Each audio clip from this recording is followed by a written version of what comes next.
Hello friends, આજનો આપણો topic છે બ્લેક બોક્સ ટેસ્ટિંગ અને વ્હાઇટ બોક્સ ટેસ્ટિંગ. તો ચલો સ્ટાર્ટ કરીએ બ્લેક બોક્સ ટેસ્ટિંગથી. એક્સપ્લેન બ્લેક બોક્સ ટેસ્ટિંગ ઘણીવાર પૂછાય છે એક્ઝામમાં, તો કેટલું લખવાનું અને શું છે એમાં, તો ચલો જોઈએ. In the black box testing, test cases are design from the examination of the input and output value only. No knowledge of design or code is required. આ ટેસ્ટિંગ આપણે કરીએ ત્યારે આપણે ઇનપુટ શું આપશું, આઉટપુટ શું આપશું, એ જ મને ધ્યાનમાં હોવું જોઈએ. મને ડિઝાઇન શું છે, પ્રોગ્રામ શું છે, પછી સોફ્ટવેરમાં કોડિંગ શું કર્યું છે, એનું કાંઈ મને મહત્ત્વ આપવાનું નથી. એમાં બે મેઇન ટાઈપ આવે છે, ઇક્વિવેલન્સ ક્લાસ પ્રાયોરિટી અને બીજું આવે છે બાઉન્ડ્રી વેલ્યુ એનાલિસિસ. તો ફર્સ્ટ જોઈએ ઇક્વિવેલન્સ ક્લાસ પ્રાયોરિટી કોને કહેવાય.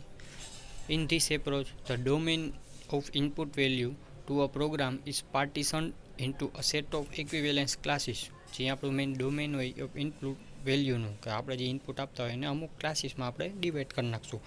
This partition is done such that the behavior of the program is similar for every input data belonging to the same equivalence class. અને પછી જોશું કે આપણે જે બધાય પ્લેટફોર્મમાં આપણે જે ઇનપુટ રાખ્યું છે એ સેમ રાખ્યું છે, એ ક્લાસ છે આપણા, એ બધા જ પાર્ટીશનમાં મારા વર્ક કરે છે કે નથી કરતા. In this approach testing the code with any one value belonging to the equivalence class is as good as testing the software with any other value belonging to the equivalence class. આવી રીતે આપણે testing કરીએ અને input અને output આપણે check કરીએ, એ કેવું testing હશે, તો કંઈ બેસ્ટ ટેસ્ટિંગ હશે આપણે બીજું કાંઈ ટેસ્ટ કરીએ એના કરતાં. ઇક્વિવેલન્સ ટેસ્ટિંગમાં પણ આપણે ઘણું બધું ધ્યાનમાં રાખવાની જરૂર છે. એક પહેલો પોઈન્ટ, એક બીજો પોઈન્ટ. ઇક્વિવેલન્સ ટેસ્ટિંગમાં એના પછીનો point, in short it is the process of taking all possible test cases and placing them into classes. In શોર્ટમાં આપણે વાત કરીએ તો શું પ્રોસેસ છે, તો કે taking all possible test cases, બધા પોસિબલ ટેસ્ટ કેસ છે એ મારે લઈ લેવાના, બધા ઇનપુટ લઈ લેવાના અને પ્લેસિંગ ધેમ ઇન્ટુ ક્લાસીસ, અને એક ક્લાસમાં મારે પુટ કરવાના. For example, test cases for input box accepting a number between 1 and 1000 using equivalence priority. એક નંબર અને 1000 નંબરની વચ્ચેની વાત થાય છે. One input data class with all valid input, pick a single value from range 1 to 100 as a valid test case. એ શું થશે, valid કહેવાશે. If you select other value between 1 and 1000 then result is going to be same. જો તમે બીજો કંઈ પણ value છે કરશો તો એ સેમ રિઝલ્ટ આવશે. So one test case for valid input data should be sufficient. Second શું કહેવામાં આવે છે, input data with any value less than 1 to represent invalid. એકથી નીચી હોય તો પણ ઇનવેલિડ કહેવાય. Input data value with greater than 1000 to represent invalid, અને 1000 ઉપર હોય તો પણ ઇનવેલિડ કહેવાય. સેકન્ડ શું છે, તો કંઈ બાઉન્ડ્રી વેલ્યુ એનાલિસિસ કોને કહેવાય. Boundary value, it's widely recognize that input value at the extreme end of the input domain cause more errors in system. More application error occur at the boundary of input domain. હવે મારી boundary હશે ને મારે વધારે error આવવાનો chances રહેશે સોફ્ટવેરમાં. જ્યારે આપણે સોફ્ટવેર બનાવીએ ત્યારે વધારે આઈડિયા આવશે. Boundary value analysis testing technique is use to identify the errors at boundary rather than finding those exist in the centre of the input data. વચ્ચેનું મારે જે કાંઈ પણ એરર આવે પ્રોગ્રામ એક્ઝિક્યુશન કરતા હોય એના કરતાં મારી ફર્સ્ટ અને લાસ્ટ જે મેઇન મારી એરર છે, મારી બાઉન્ડ્રી એરર છે, એ કઈ છે એ મારે ચેક કરવું હોય તો એના માટે શું આવે, બાઉન્ડ્રી વેલ્યુ એનાલિસિસ. હવે આપણે 1 થી 1000ની વાત કરી હતી નંબરની, એ જ આમાં વાત કરીએ. Test case with test data extremely at the input boundary of the input domain 1 to 1000. Test data with value just below the extreme edge of the input domain 0 to 999. Test data with value just above the extreme edge of the input domain value 2 and 1001. 1000 એ 1માં, 0 to 999માં, 1 to 1000માં. આ બધું મારું શું છે, boundary લેવલનું. આની બારે મારે જવાનું નથી, આની અંદર જે કાંઈ પણ હશે એ મને વેલિડ કહેવાશે. અને કોની કહેવાય વ્હાઇટ બોક્સ ટેસ્ટિંગ, તો એ પણ ઘણીવાર પૂછાઈ ગયેલું છે. White box testing, in this method of the testing, the test case are calculated based on the analysis internal structure of the system based on code coverage, branches, path coverage, condition, etc. અને પહેલાંનું જે મારે testing હતું કયું હતું તો આપણે જોઈએ જ લઈ. આની અંદરના બે ટાઈપ પણ પાછા જોઈ લઈએ. બ્લેક બોક્સ ટેસ્ટિંગ, એની અંદર ઇક્વિવેલન્સ ક્લાસ અને બાઉન્ડ્રી. બ્લેક બોક્સ શેના માટે હતું તો કે ઇન્ટરનલ સ્ટ્રક્ચર માટે નહીં, બહારનો મારે કાંઈ પણ ડેટા મારે ચેક કરવું હોય, ટેસ્ટ કરવો હોય તો એના માટે.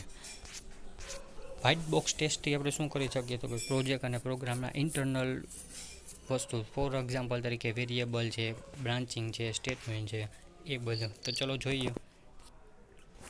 સ્ટેટમેન્ટ કવરેજ ફર્સ્ટ આવે છે. એની અંદર statement coverage strategy aims to design the test case so that every statement in the program is executed at least one. Statement કવરેજથી પણ હું પ્રોગ્રામ મારો એક્ઝિક્યુટ કરી શકું છું અને એટલીસ્ટ એકવાર હું એને એક્ઝિક્યુટ કરી શકું છું. The principal idea governing the statement coverage strategy is that unless the statement is executed, it is very hard to determine if an error exists in the statement or not. એટલે સ્ટેટમેન્ટને execute કર્યા વગર આપણે એમ કહી દઈએ કે આની અંદર error છે કે એરર નથી, એ બહુ થોડુંક કોમ્પ્લિકેટેડ કહેવાય.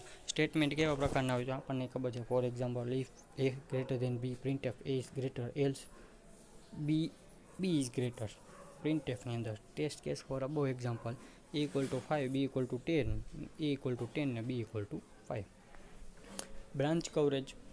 In the branch coverage based on the testing service, test cases are designed to make each branch condition to assume true and false value in turn. True અને false મને જે return કરે branching value, આપણે જેટલા point branching statement છે, if, else if, nested if, switch case, એ બધું મારે ઇન્ટરનલ પ્રોજેક્ટ હું જ્યારે બનાવતો હોય તો એનો હું ઉપયોગ કરતો હોય. ફોર એક્ઝામ્પલ તરીકે આમાં આપેલું છે if a greater than b double and a greater than c, તો એ મેક્સ થશે, અથવા તો બી એલ્સ સી. આપણે જે 3 વેરિયેબલમાંથી મોટો વેરિયેબલનું છે પ્રોગ્રામ, એનું ખાલી કોડ લખેલું છે.